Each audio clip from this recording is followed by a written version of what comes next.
हमारे इस चैनल मैथिली गंगा को लाल बटन दबाकर सब्सक्राइब करें व घंटी के निशान का बटन दबाएं ताकि सभी नए वीडियो आप तक तुरंत पहुंचे बिल्कुल मुफ्त।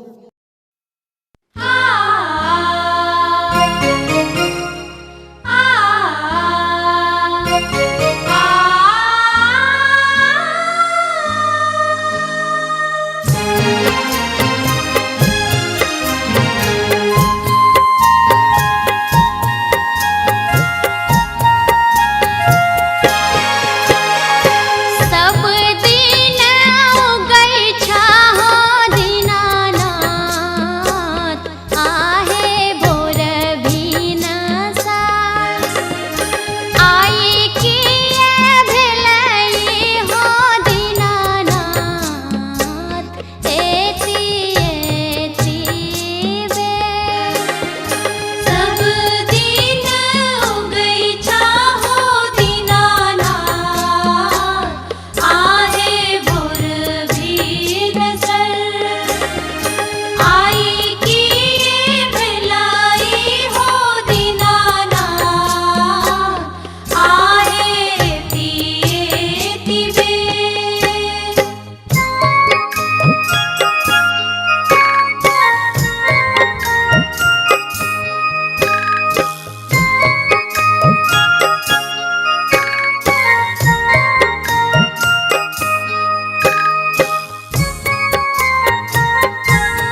हमारे इस चैनल मैथिली गंगा को लाल बटन दबाकर सब्सक्राइब करें व घंटी के निशान का बटन दबाएं ताकि सभी नए वीडियो आप तक तुरंत पहुंचे बिल्कुल मुफ्त।